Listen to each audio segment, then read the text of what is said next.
Một cái chuyến bay rất là dài hơn 30 tiếng để đến Việt Nam với chúng ta ngày hôm nay. Xin mời với các bạn Tamir Radha.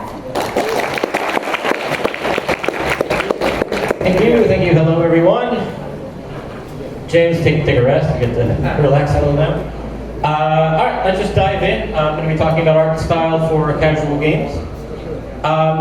One of the things that I thought was really fantastic when I went to go put this presentation together is I looked at the top mobile casual games that are out there, and of these top 10, every single one of them does the exact same thing that I wanted to talk about. So, which tells me that it's not like that this is an idea that can sometimes work. This is what literally all of the top 10 game companies are doing that are in this, or all of the top 10 games that are doing in this space, which is really, really important. You can see, for example, Royal Match, making $124 million. It's kind of like, this is where there's some money. So these are all really great examples. The first one is, let's look at these games. What do these all have in common? All of them have this really cute, identifiable character. All of them have this unique silhouette. I'll talk a little bit about that in a minute, but they're all this unique. So when you look at the app, not only do you see this cute, brightly colored, fun, festive character, but each and every one of these is slightly different.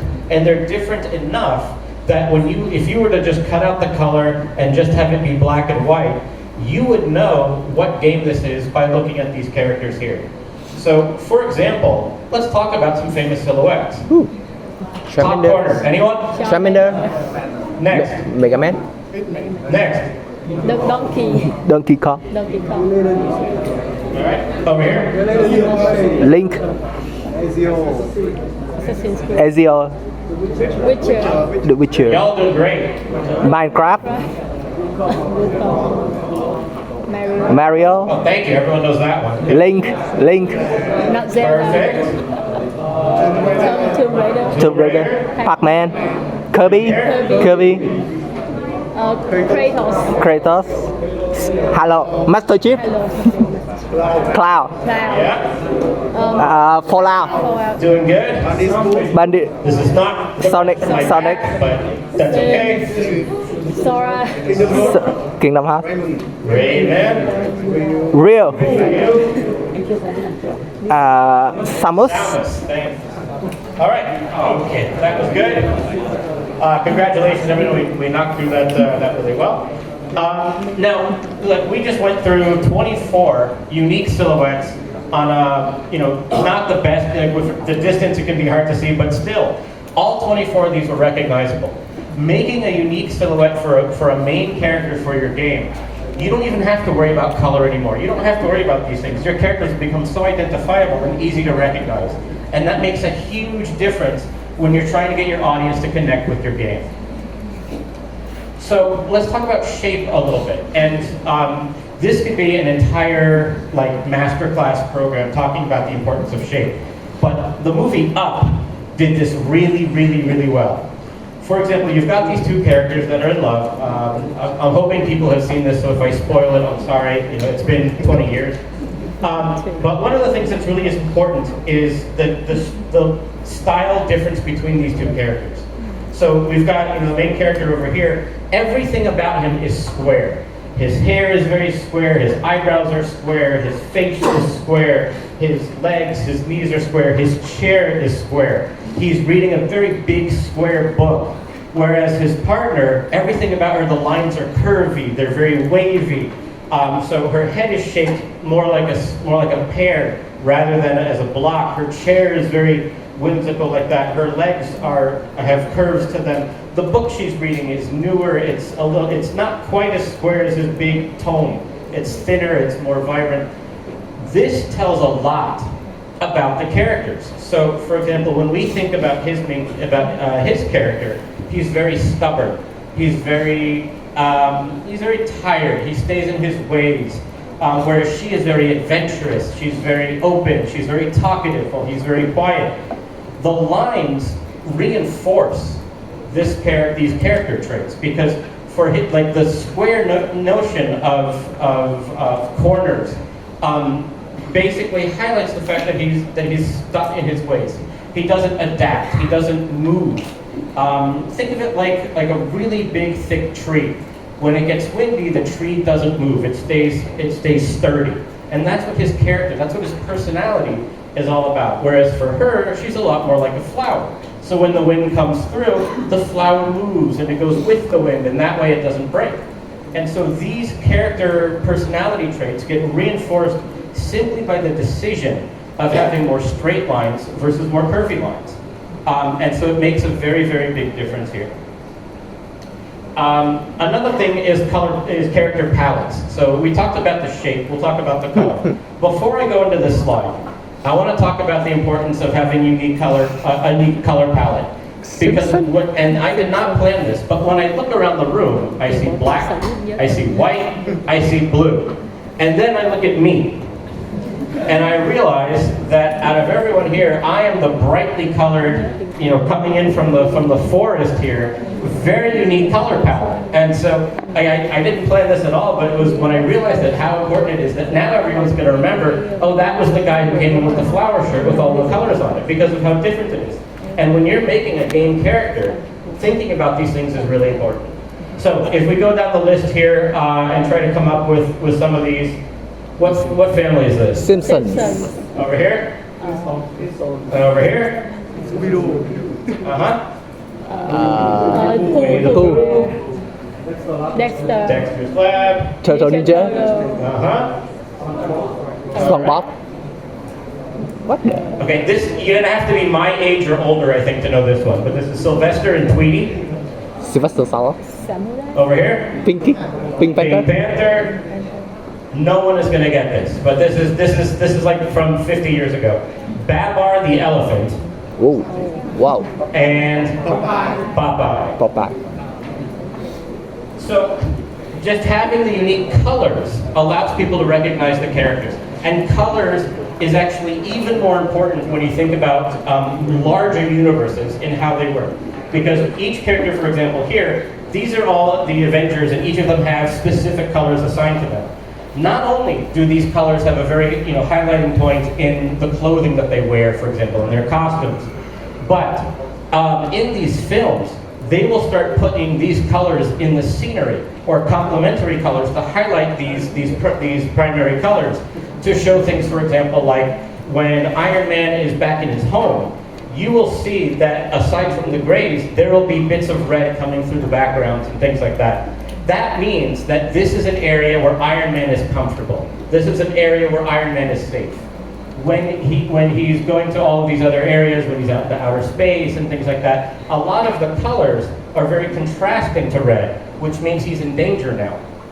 Another time is when the characters start referencing other characters. Like, oh, we haven't seen Bruce Banner in a while. You'll notice there's going to be a little bit of green in the scene. Because that way you're being visually reminded that the Hulk is now important for this conversation. So they're using colors to assign to a character, and then they're using that color to indicate, the character's mood or whether or not that character is important right now. And so color becomes an extremely powerful tool at communication. And just by using these colors in the right places, just by creating complementary colors or using contrasting colors, you can really reinforce the story that you're telling in a way that your players may not even recognize what's happening, but they feel like they're following along better because of this nonverbal communication that you're doing with just color. And this goes in accordance also with what I was talking about with lines, with the sharp lines versus the wavy lines. All of these things play together to communicate information to your player without them even realizing that they're gaining additional information. And when you're trying to make a game that has a wide appeal, being able to do so with as few words as possible is really, really critical. So I could also have a whole other lecture talking about how sound works, because sound does the exact same thing, where each character has an instrument, or each character has a musical theme. And whenever they move into an area and a new character shows up, you'll hear that character's instrument join into the background music and things like that. So that's how color works. And that's what they're doing in all of these Avenger movies, and a lot of video games are starting to take this into account too.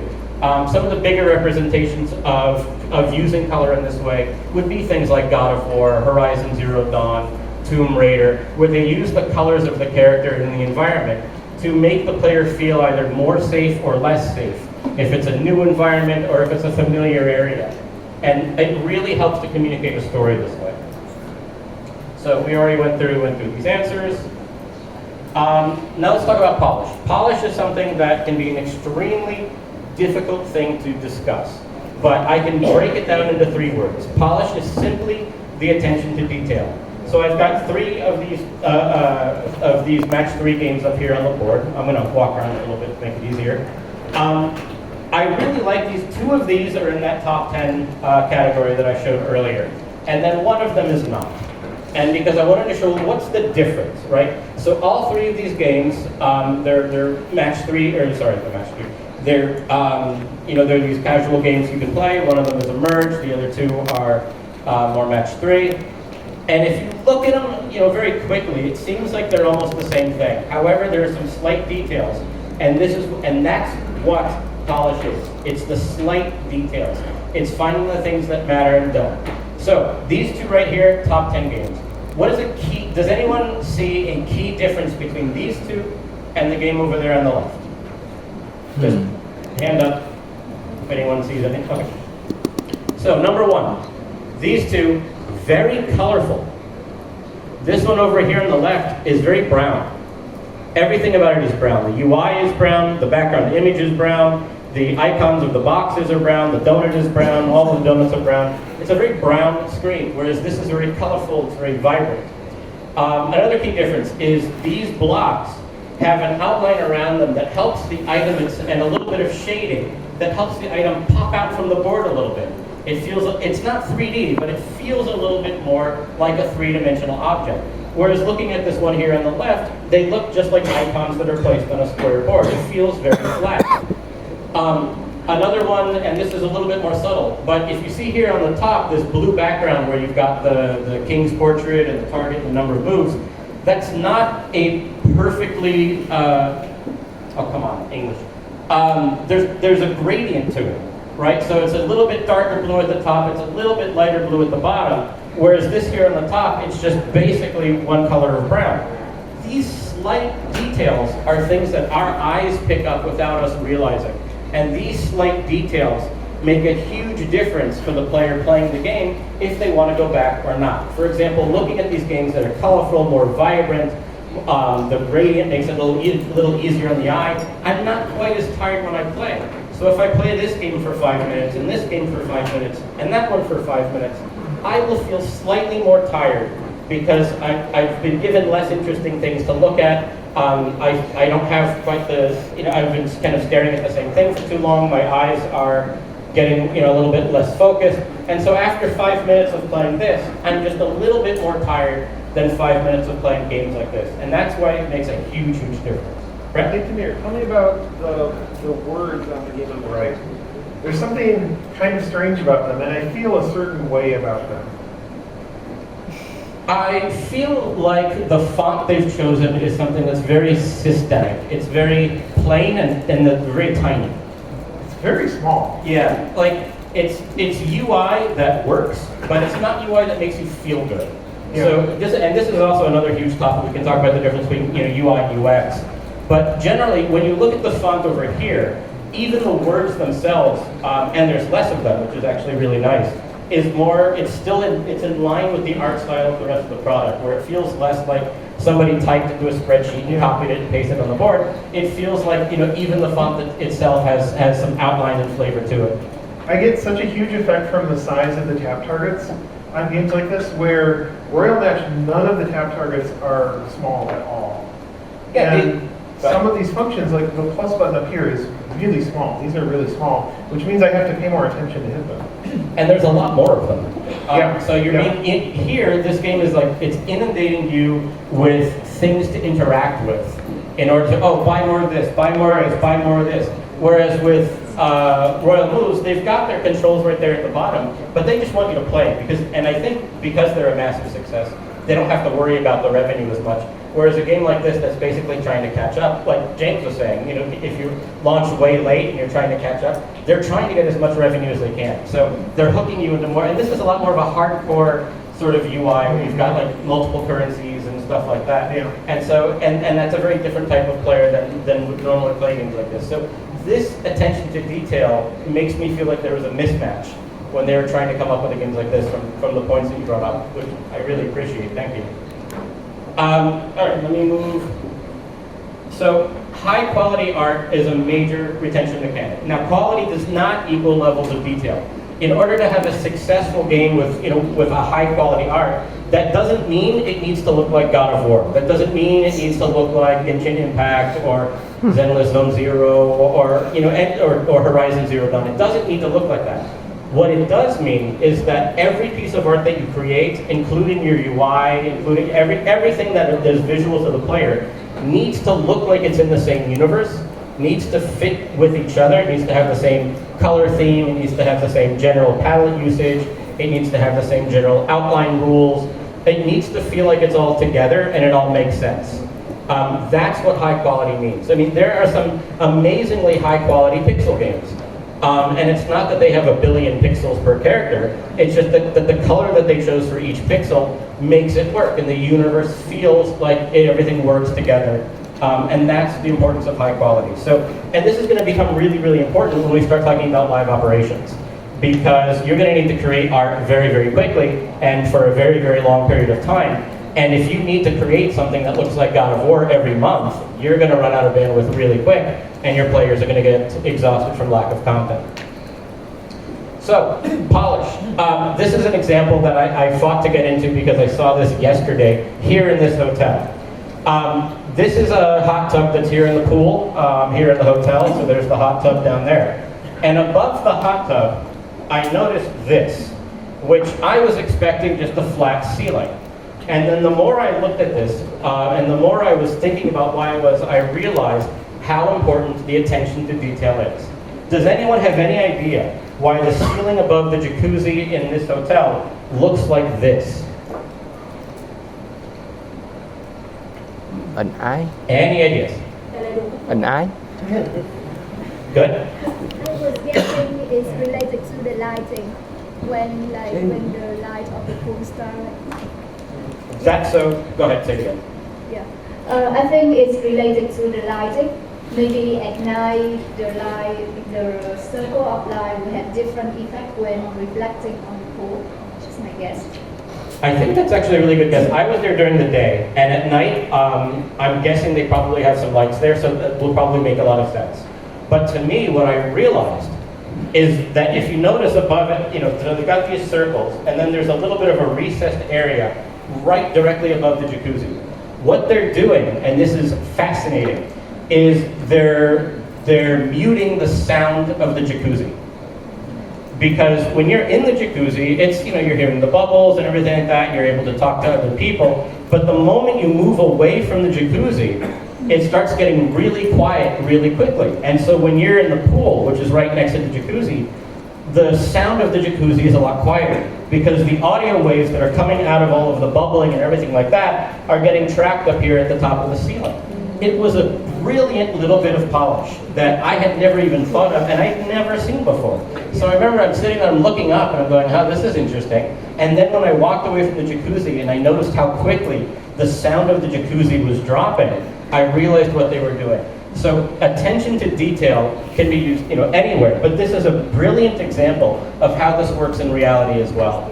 And thinking about these things and looking around. So, for example, it's something that, when you get into game design, it's not a switch you can turn off. All three of us probably have the same problem. Everywhere we go, our brain is going, oh, that's interesting. I wonder why they did that. Oh, that's neat. A favorite experiment of mine, every time you go to a hotel, look at the size of the cups that they give you for water and juice in the morning. They're always tiny. And the reason is because they want you to get up multiple times and get more juice. They don't want you to take too much juice and then not finish it and then then leave and they have to throw away juice. And also, if you have to get up multiple times to get juice, you're going to have less of it because you don't want to get up again. And hotels are thinking about this because they need to manage, okay, which cups do we buy? Why do we buy them? And they're looking at orange juice consumption over the period of 6 months or a year. And now, if it's a massive hotel, you're talking millions of dollars just in orange juice. And so they're thinking about these sorts of things. So if you walk around the world and you're just thinking about these real-life examples of polish and attention to detail, it's going to be a lot easier for you to do this when you're working on your games.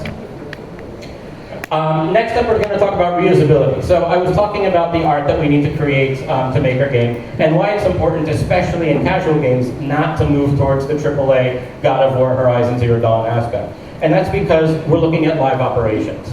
So our players are going to destroy our content, and we're going to hope for 3 months. They're going to do it in 7 hours. And they're going to be, okay, what's next, what's next, what's next? And we need to be able to create content fast. The best way to do this is by reusing as much as possible the assets that we've created. Some of these games, what they do is, they'll create an asset, and then they'll do a 3D asset, and then they'll use 2D to make different versions of this. This is something that's actually very, very common. And in addition to just making this food cart from the 3D object, they'll tack on a little bit of 2D decoration and turn it into all sorts of things, when really on the base, it's still the same object. And it is a lot cheaper to make 2D art, paint over art of a 3D object than it is to make brand new 3D objects. So games like this do this all the time. Monopoly Go, which uses their boards, they have their board template. It's really easy for them to create new boards. It's really easy for them to decorate them with new stuff. It's really easy for them to do, like holiday events and things like that, because it's really just adding decoration on top of objects that are already created. So that's a really great place to be in when you're worried about creating art and making sure that you're keeping your cycle going. Gardenscapes, I love this garden they've created, but it's really just a few different pieces that they have built that they are putting together basically like Tetris blocks to decorate.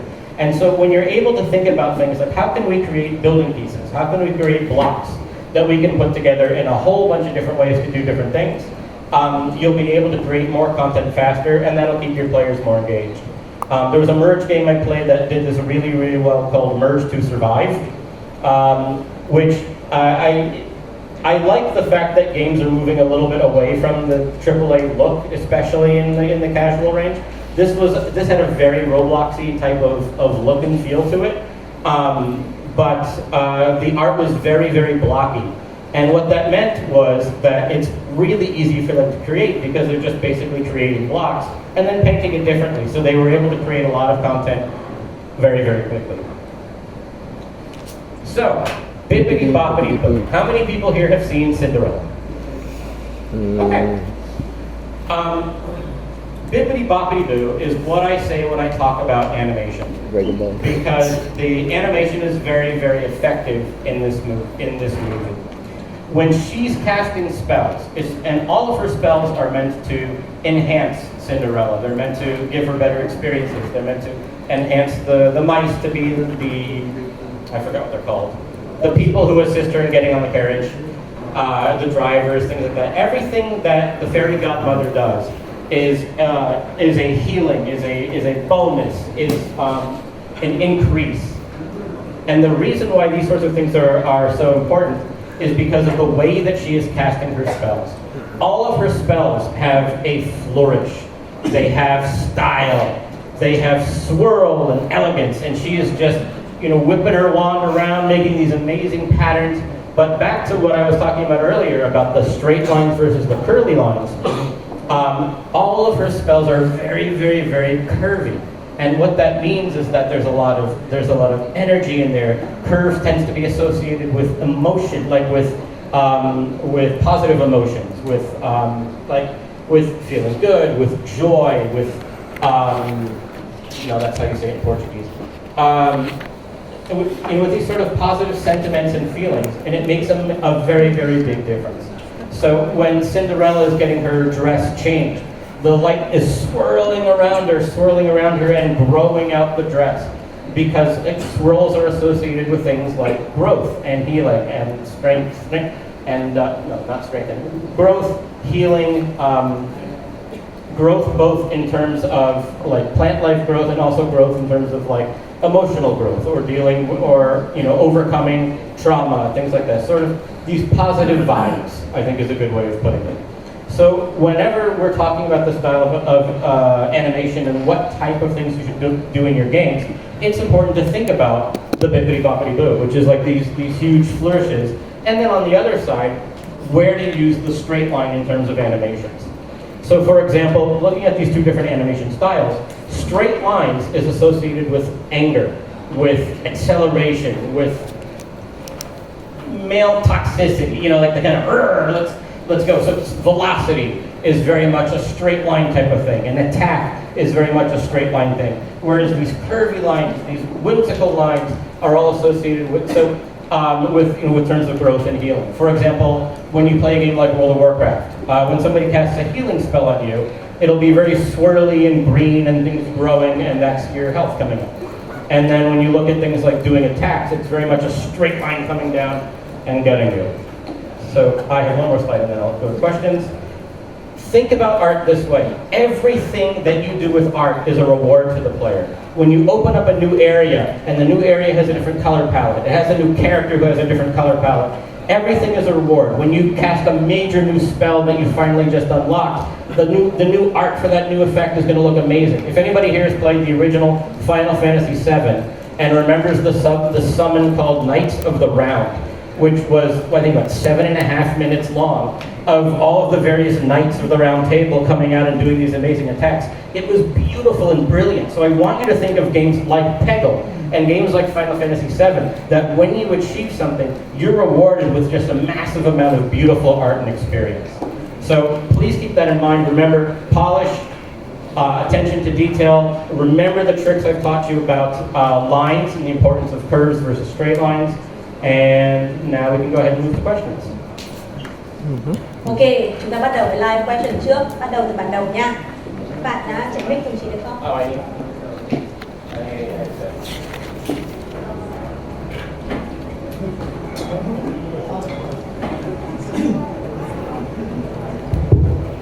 Hello. Okay. My question is about the designer role in like art.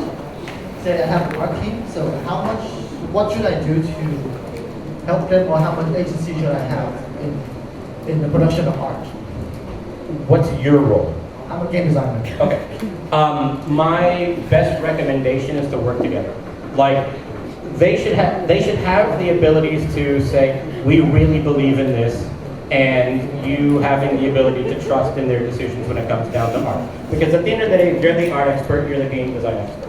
However, I have found that I have the much better results when my game designers and my artists are working together and they brainstorm something together. Oh, we came up with this really great idea.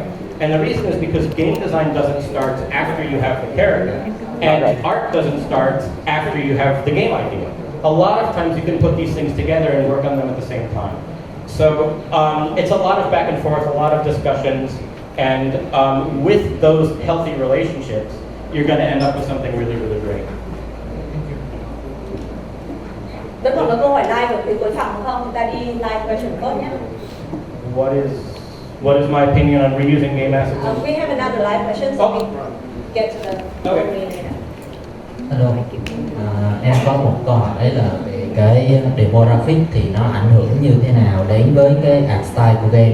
Thì ở đây em có một ví dụ, đó là khi mà em chơi nhiều game và quan sát nhiều game á, thì có một cái là ví dụ như là những cái game nào mà có người chơi họ càng lớn tuổi á, thì cái UI của họ thì họ thường sẽ làm nó to hơn.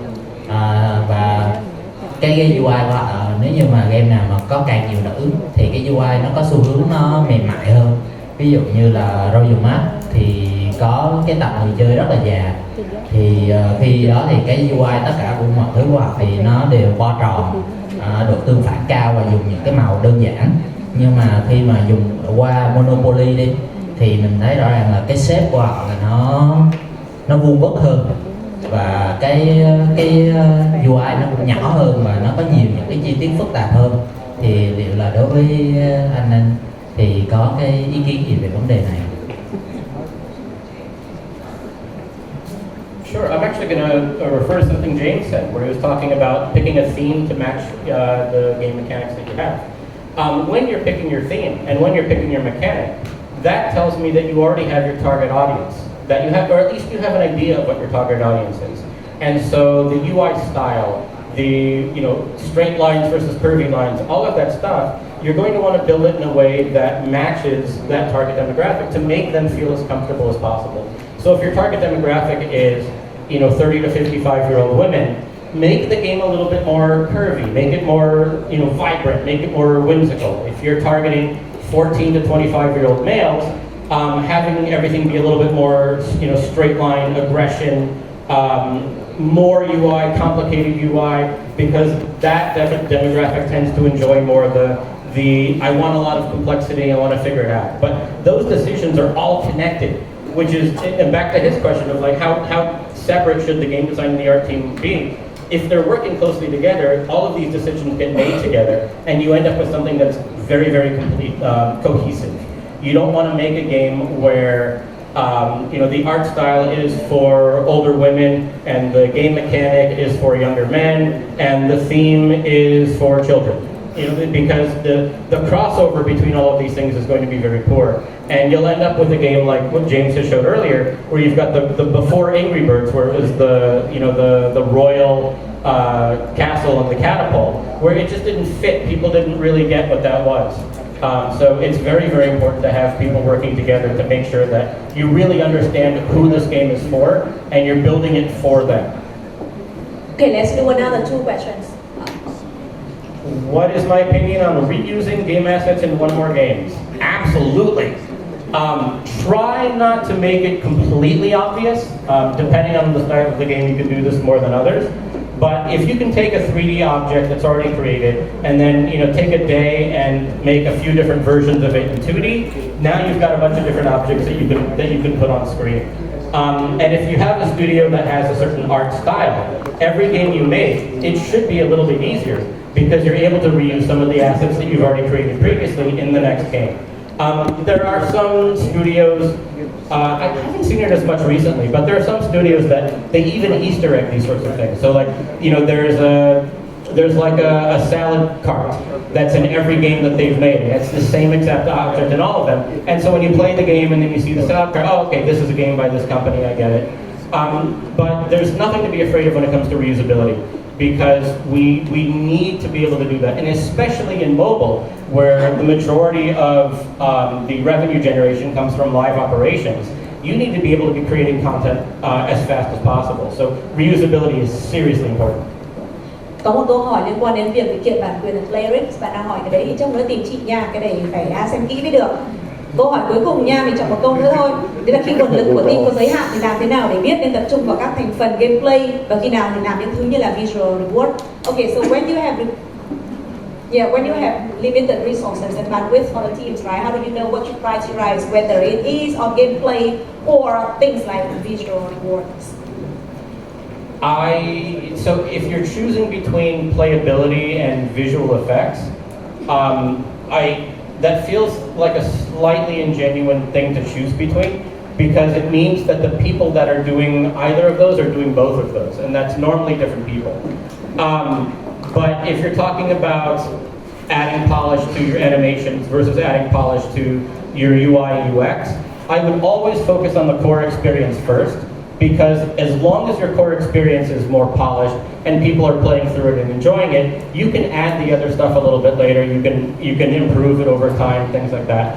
But if your core is not polished and your extra stuff is polished, many people won't even get there. So I would say make sure your core experience is polished and feels like you've really put a lot of attention into the details, and then move on to those extra stuff along the way. Ideally, you can work on both of these things at the same time to make sure that you have a good experience. Can I add one other thing to that? Sure. So the other thing that I would say is, figure out what your team is good at, right? Minecraft doesn't have good visuals, especially when it first came out, but they focused on the part that your team is good at. So if you have to make sacrifices because you don't have the budget, you don't have the time, like actually assess what you can deliver well, build your game around what you deliver well, and deliver that great. Absolutely, yeah. Thank you so much, Tamir. Thank you, James. Hôm nay chúng ta có rất là nhiều câu hỏi, cho nên là khả năng là phía cuối chương trình nếu mà chúng ta kết thúc đúng thời gian thì chúng ta có thể extend thêm. Những bạn nào muốn hỏi thêm thì có thể ở lại giao lưu trực tiếp với lại expert có được không? Như vậy thì để tránh thời gian, mất thời gian cho những cái bạn mà các bạn muốn quay trở về sớm vì các bạn ấy cần nghỉ, sáng nay bay sớm quá. Rồi thì đầu buổi chiều giờ chúng ta đã nói qua hai cái topic dễ nhằn hơn rồi đúng không? Nói về team, nói về nghệ thuật, cái này nhắm mắt ngồi nghe cũng được. Phần này tiếp theo nó mới là hardcore, đây chúng ta sẽ nói về chuyện economy, đúng không? Đây là cái mà rất là nhiều bạn developer hỏi, và hy vọng rằng là cái phần này nó sẽ giúp ích nhiều cho developer của chúng ta, bởi vì có vẻ như đây là cái phần mà